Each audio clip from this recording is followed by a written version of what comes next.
Welcome back to Nick Lenz's Comic Corner Classic, Let's Known Classics. This is episode number 3379, Doubleshot number 3273. Basically, the two trades here. This first one is the final trade, Invincible, and the other one's sort of a brand new series I'm going to definitely review in this episode. First up we have is Invincible Volume 25, The End of All Things, which collect issues 139 to 144, the final 6 issues of the series. Yeah, there are spin-offs, but in the case of Invincible, this is it. We begin right where we left off last trade, where Trag has killed Omni-Man, and Mark is upset. He gets in conflict with him. Of course, basically, eventually, of course, throughout the course of these issues, Alyssa is killed, and of course, basically, she has her husband pass along mentions to Mark that her son Marky is in fact Mark's son.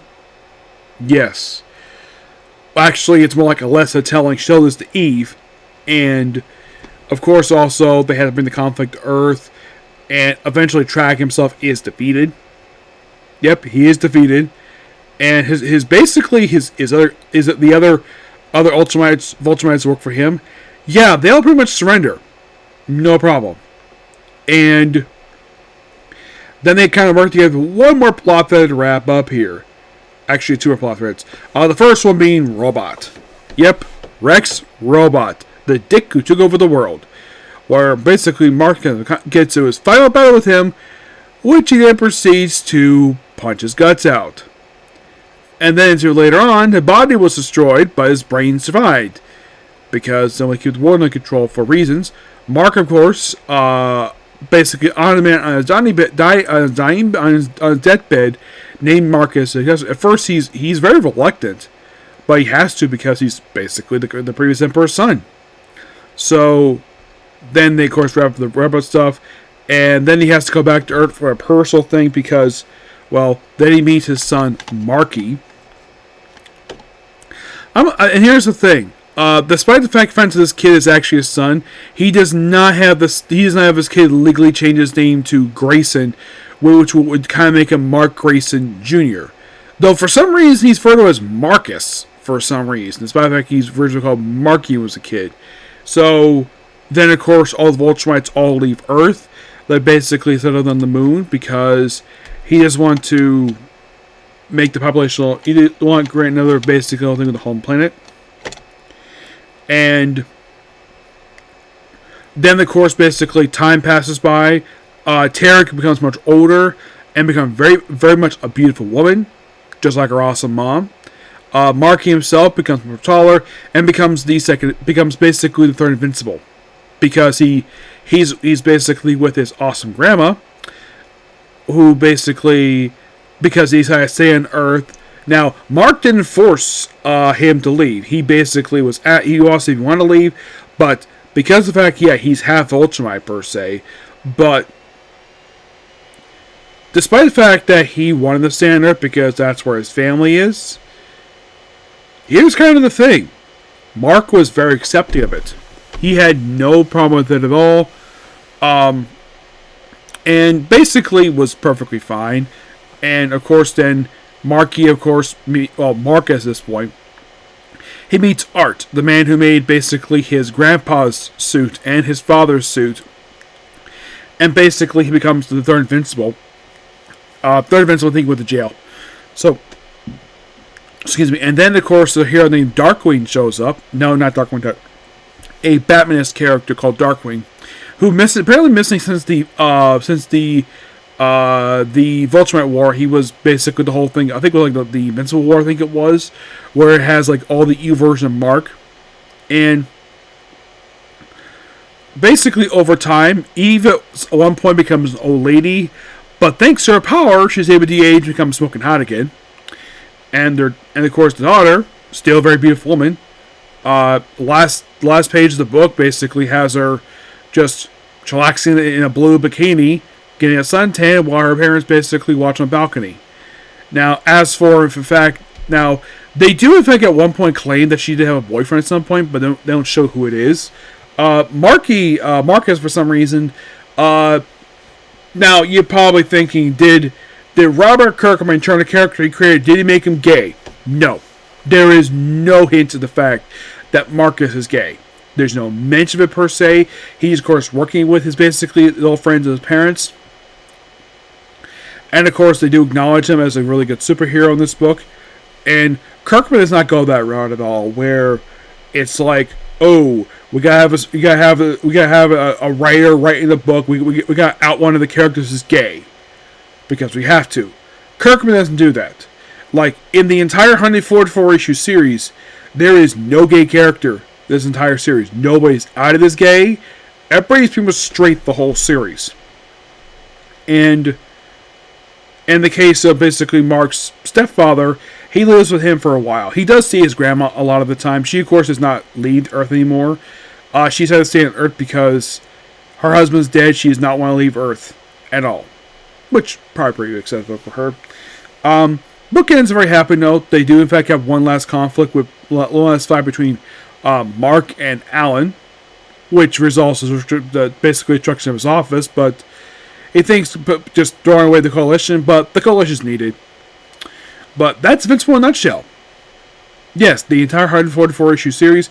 Of course, I did start reviewing this series with reviewing the compendiums. Now officially I'm done with Invincible. Well, the parent series anyways. Yes, there is the spin-offs, obviously. I will be reviewing those. But the final thoughts on the Invincible comic book. This series was really, really good. I enjoyed this series. It's by far a very beloved series by Kirkman. Both started at the same time as the next. I'll talk about in a minute what it is. Started the same year, but this one lasted for 140. It only lasted a little bit longer. I'm guessing the reason why he ended up 144 because he probably felt this was time to end it. Unlike in the case of the other one, where there was a reason why he wanted to end that one. This one, I think it was time. And of course, now we see this particular series adapted for Amazon Prime TV show, which I've been hearing from some people. Please check this out, Nick. I'm watching it. I may get to it in the future, maybe. But for the final trade for Invincible, I give this 10 out of 10. Next up we have is, well, it's a compendium. I have done this compendium I think, for Spawn. I did it for Invincible. Now it's basically this one's turn.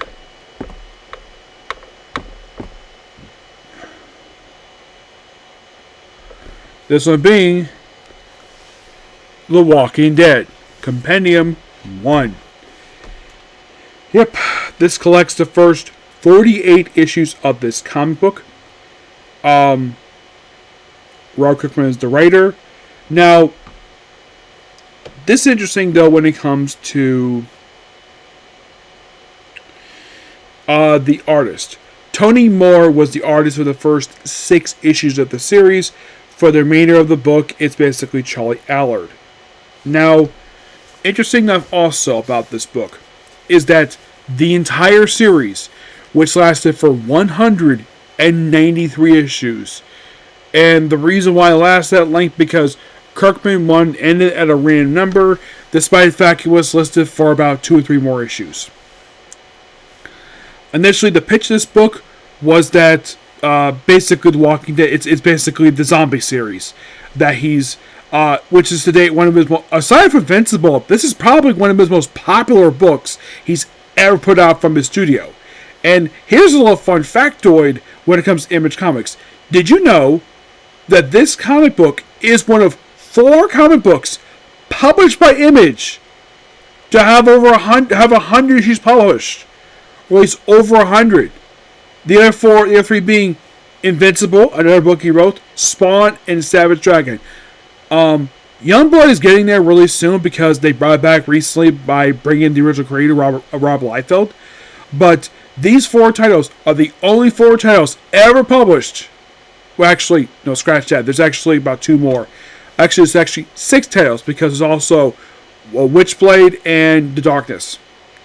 These 2 also lasted for 100 plus issues. And I pretty much read almost all of these ones. I mean, I just finished reading Invincible, Spawn and Savage Dragon up to date. Witchblade is mostly done, but not entirely. The Darkness is almost done. But the only one of these 100 plus issue series I have full reviewed right now is basically Invincible. Now, all started in 2003.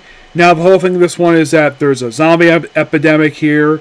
Now, Kirkman pitches the Image, and the story goes is that initially they were very hesitant to basically publish this book because they didn't think that a zombie book would sell, but he basically threw in the claim the original idea for the series was that the virus was going to be from outer space.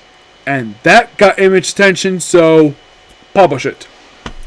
Yep. So our main character is a guy named Rick Grimes. He has his wife named Lori. He has a son named Carl. He has a partner. He's basically a sheriff deputy. He has a partner named Shane. And these are basically the starting characters for the opening story arc. So, A Day in the Job in Atlanta, which, fun fact, the actual TV show actually did shoot in Atlanta, believe it or not. Yes, it did. And basically, he gets shot one day, ends up in a coma, wakes up like a month later, I think it was. Yeah, I think it was like a month later. And he wakes up, and something is wrong. And he goes out of his room, wonders, where the heck is everybody? Everybody's disappeared. And then eventually getting his clothes, he's able to find out, oh crap, there's a bunch of zombies. And then, of course, he goes to a neighbor nearby him to hide out for a bit, named Tyrone and his son, where they basically become good friends and has to keep an eye on his house while he basically finds out what the heck is going on. And then he meets up with his wife, who's basically there with Shane. It's later revealed that Lori, while Rick was in a coma, Lori was sleeping with Shane and he got her pregnant. Shane did. Yeah, it was later revealed he got her pregnant. Rick thinks actually it's his baby, but later finds out it's actually Shane's baby. Yeah. So, they're basically at this little camp for a while. There's also the introduction of Glenn. And later on, they bring other characters in the book, too. So, they, of course, there was some zombies. They have their camp is, like, very small.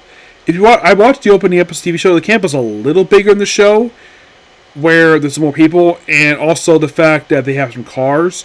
And they're mostly living out of an RV.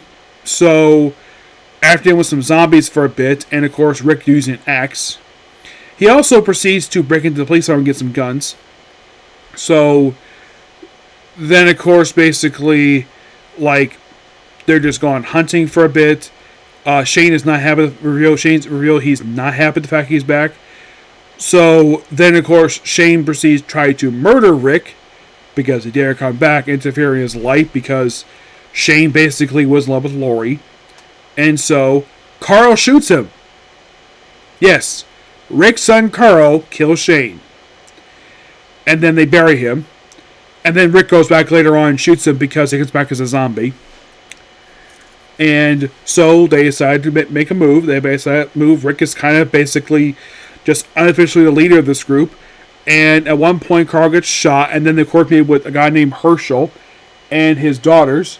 There's also a girl named Sophia. They also introduce a character named Andrea, I think her name is. Which at one point she gets a scar across her cheek. And that scar remains on her face throughout the rest of the comic book. And at one point later on, she also gets a graze across her head because she was shot in the head because of a later conflict that she's involved with. Though Carl was saved, and then of course Tyrone joined him later on. Then of course they decide they need to find a place to stay for a while, someplace comfortable because also Shane basically was just ranting about the fact that before all this there was warm beds, showers, clean clothes. There's also meant about TV here. There's no TV anymore because no people operate the whatever's going on with that. Also no electricity. Yeah, none. There's no electricity.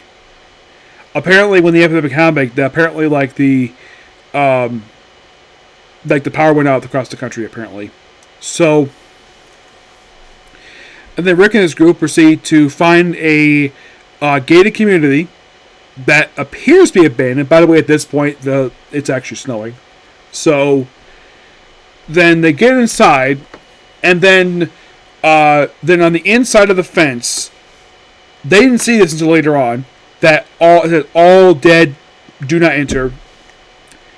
And of course, they find a house, a very nice looking house. The specific has got a hole in the window. It's got a hole damaged. Everybody proceeds to stay in this house, no problem. And they, of course, were clearing the place out. And then discover, oh crap, the place is infested with zombies. So, nobody actually dies here per se, so they all leave.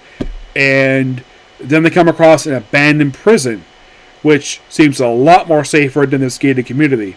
Which, of course, Rick goes by later on when he passes by the place to go see Shane. So they basically claimed this prison, which had like 2 prisoners left, by the way. There was a black prisoner, and there was a white prisoner with glasses. So, and also during this, of course, Glenn hooks up with Maggie. Also in these early issues, they also introduced the character of, which one her name is, the woman with dreadlocks in her hair. She becomes an integral part with this book, and she is one of those characters. She's one of a small handful of characters who actually stay in this. She's not like in the first few issues per se. I think she's introduced with the second or third story arc in these issues. So she's introduced a little bit later, and she's actually with the group the entire series. Her whole thing is that she's a former lawyer who has a katana. And they did bring this TV show, by the way, which they had the black actress actually had dreadlocks. I saw a picture of this. I only watched the first few episodes of the TV show, so then afterwards they saved the prison. And they, of course, deal with hunting zombies there, and of course they have this walking area. They also get new clothing, which are prison uniforms, obviously. They, of course, also discover riot gear, too. And, well, they, of course, basically do hunt for supplies several times in this book. And let's see. So I think it's Rick, Mahone, Glenn. Also at one point, Glenn and Maggie do in fact get married in the comic. Yep, they get married. They're the first married couple in the book. Yeah, Glenn basically asks him, like, if there's any female women, don't burn the bodies yet, because what he's doing, he's finding an engagement ring so he can propose to Maggie, which they get married. And also in this book, I should also point something interesting though about this book, is that very early on in the series, that Kirkman has it where characters love having sex. Yeah. Also, Herschel's youngest daughters are killed by Dexter. Not the black guy, no. Dexter is the guy is the criminal with the glasses, so he's the one who kills these 2 little girls. Thank God they didn't show on panel. That would have been disgusting. So he had to kill the 2 little girls. He, of course, is executed by freaking hanging. Let's see. Actually, different character. The one with the boy basically is a different character. So Tyrone has a daughter who hooks up with another guy, and then they will commit suicide. Of course, it's not happy the fact that, well, because he very protected father, and then eventually the boy dies. And also they have this guy named, I think it was, they had a couple people who get their legs chopped off, a part of the legs chopped off because they get bitten by the zombies. One actually died because the wound got infected. Second managed to survive. So then later on, I think it's Rick, Mahone, Glenn, and I think a couple others. They go find a helicopter that crashed, and then they come across this town called Woodsbury, where it's got electricity, and they revealed that the person who's in charge of this place is a guy called the Governor. The Governor is the series' first main antagonist after, well, he's the first major antagonist after Shane was like a minor antagonist in the series. The Governor is the first major antagonist, and he's here for a very good period of time. And his whole thing is he basically takes the walkers, they're called. Prior to this, basically, Rick proclaims everybody to be the Walking Dead, which is probably one of the only times he mentions the title drop in the comic. So Then they proceed to have him watch these crawlers get beaten up by people in suits. Rick doesn't agree with some of the stuff the governor's doing, so the governor proceeds to chop off Rick's hand. Yes, he takes a hatchet and chops off his hand. Which hand? His right hand. Kirkman has later admitted he regretted doing this, which I've heard in the TV show this does not happen. Nope, does not happen. And also during this time, he has Mahone taken to a storage unit where he tells his men to take out her pants, and it's implied he raped her and beat her many times. But she doesn't break. Nope. Eventually, of course, basically she had to break out her bind thanks to Rick, and she had to get her clothes back on, and then she proceeded to. Also, there's the one we're seeing in the book prior to this, where like he actually killed the pilots, and then you see him sitting. He also has a little girl who's a zombie, and he sits down in his lazy boy, and he says this phrase that people said several times in real life: 52 channels, nothing's on, and apparently his whole what you think is TV set is actually a series about a dozen cases full of like 50 heads. Yes, all zombies in what appears to be water tanks. Why the heck would he have this? I have no idea. It is very creepy, the fact he did this. Oh, Mahone, when she gets her hands on him, she proceeds to have her use a katana to chop out the man's arm, remove his eye, and it's also implied that she also removed his family jewels. And before he left, he proceeded to remove his daughter's teeth and kiss her for some reason. Yes, despite the fact she's a zombie. Creepy guy. They do escape. They have a guy called Martinez who basically thinks on their side. They also get a doctor working with them. And Martinez turns out he's actually just a spy for the governor. Then the governor himself basically launched a full-scale assault on the prison, which basically he's later killed by Andrea. Yes. Oh, by the way, there's also a little girl named Sophia, who kind of becomes Carl's unofficial girlfriend. She keeps kissing him on the cheek. Eventually, at one point, he does kiss her on the back, on the other cheek, on her cheek.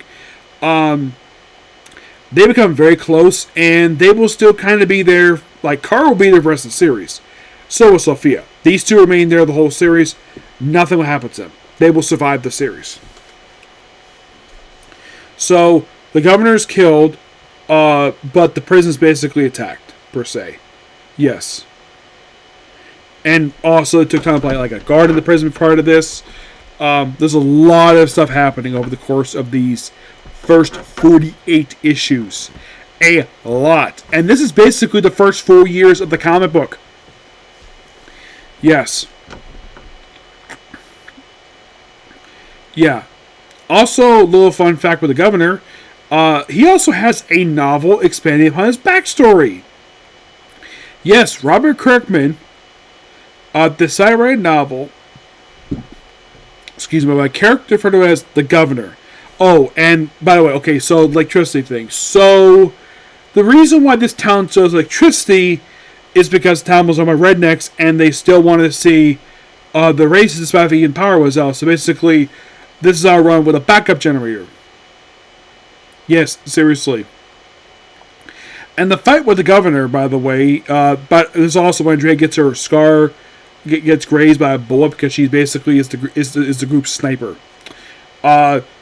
Basically, she's the one who kills the governor, and this whole conflict between the governor and the people of the prison, this is the first major conflict the whole series. One of many major conflicts between humans. Though, yes, they do in fact kill some zombies, and also they take time to, also during the course of Structure's prison, Lori is, prior to this, Lori gave birth to her baby, and then Lori is killed with her baby, because Rick found out this baby is not his. So he allowed his wife to die with his stepdaughter. actually was the governor who killed him. And he takes Carl with them. No, Carl, Stephanie, Andrea, Michelle, Glenn, Maggie. Basically, I would say about a quarter of the people do die who were there since the start of the series. But there will be more characters dying. Okay, I'm going to reveal this. By the end of the series, these following characters will survive to the end of the series. Carl, Sophia, Machino. These three will survive the whole series. They would not get killed off. There was something bad to Carl, but he doesn't die. Not at all. Unlike TV show, which killed him off. Which I heard a lot of people were not happy the fact killed him off, but apparently he was fired from the show. I think he was being a bully or whatever. I'm not sure what exactly the reason was. The actor got fired from the show, but it was also during the course of the first season show, which the first season adapted these comic books. They used a character in the show named Dwayne, who became a very popular character in the show, who is an original character for the show, and was later put into the comic book prior to issue 100. Yes. His brother was played by Michael Rourke. Those of you like, wait, that name's familiar. What did he do? His character got killed off, and then later on he decided to be in the Guardians of the Galaxy movies playing Yondu. Yeah. Also, apparently, Dwayne himself became the main character of the TV show. Yes, seriously. A character who was not rich from the comic book became the main character of the TV show because they had Rick lead the show. You know, the main character from the comic book. And I point out to people like, when he left the show, what I heard, when he left, apparently they were doing a movie for him. Once he left, the series is done. There's no reason to keep the series going. I mean, Carl's gone. A lot of people are not happy with the last 2 seasons of the show. Will I eventually watch the rest of the show for Walking Dead? I'm not sure. I did watch the first season, but I just not had time to watch the rest of the show, sadly. Yep. But what I give The Walking Dead, Compendium 1, I gave it roughly a 9 out of 10. It's good. It's really good. Yep. And first of several to go of this 193 issue series. Yep, that should be something. Okay, so that's pretty much it. Particular video. Please be sure to like, comment, subscribe, turn notifications. Next up we have is Gene wants to be a commentator. Okay, next video. Bye.